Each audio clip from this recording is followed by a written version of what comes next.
আসসালামু আলাইকুম ওয়া রাহমাতুল্লাহি ওয়া বারাকাতুহু।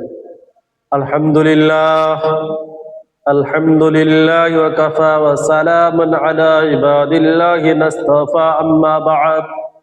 আউযু বিল্লাহি মিনাশ শাইতানির রাজীম। বিসমিল্লাহির রাহমানির রহিম।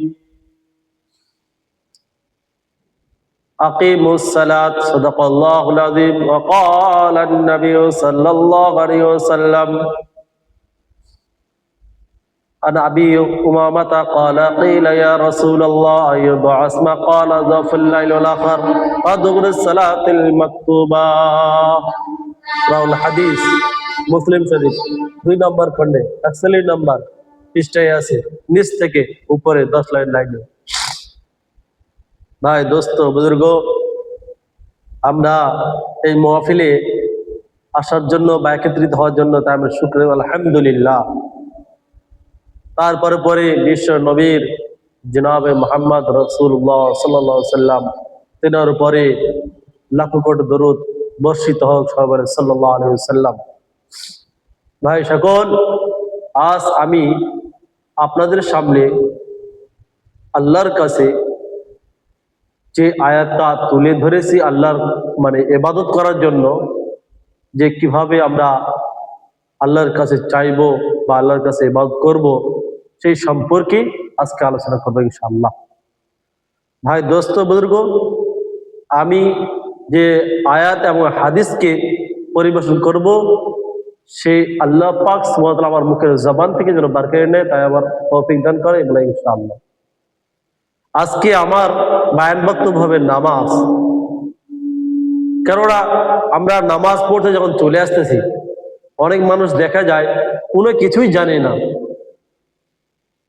সেই সম্পর্কে ওই সমস্ত লোকগুলোকে বারবার রিকোয়েস্ট করি যে তোমরা যখন কিছুই জানো না চেষ্টা করো, কেননা আল্লাহ পাক সুবহানাহু ওয়া তাআলা পৃথিবীর মুক্তি সবাইকে কি করবে, টেনে নেবেন, সবাইকে তুলে নেবেন, সবাইকে নিয়ে চলে যাবেন, কাউকে রাখবেন না এই দুনিয়ায়। তাই জন্য নিজের সামান নিজেকে গুটিয়ে নিতে হবে, নিজেকে তৈরি করে নিতে হবে, কেউ আপনাকে তৈরি করতে দিবে না।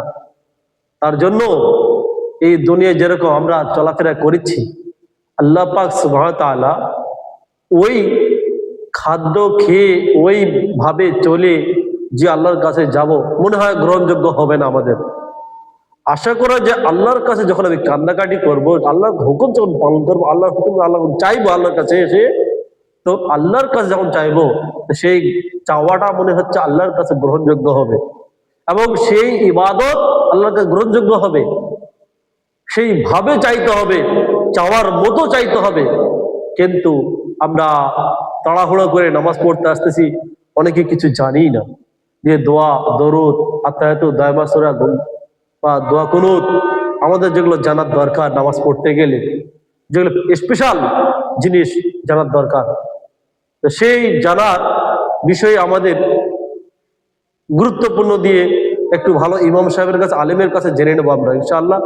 তারপরে পরে যে আমি হাদিসটি পেশ করেছিলাম, শর্ট করে দুটা লাস্টিকার কথা বলে ছেড়ে দিচ্ছি, যে কি দুবুরুস সালাত, যে প্রত্যেক ফরজ নামাজের পরে পরে, প্রত্যেক ফরজ নামাজের পরে পরে যে আমাদেরকে কি করতে হবে, আল্লাহকে চাইতে হবে হাত তুলে।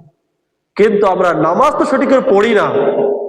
আর দুবুরুস সালাত মানে নামাজের পরে, দুবুর মানে পরে, সালাত মানে নামাজ, নামাজের পরে, তাহলে সেই টাইমে আল্লাহ পাক সুবহানাহু কি বলছেন, আমি দোয়া কবুল করি, বলে সুবহানাল্লাহ। করবো তো সকলে, বলে ইনশাআল্লাহ।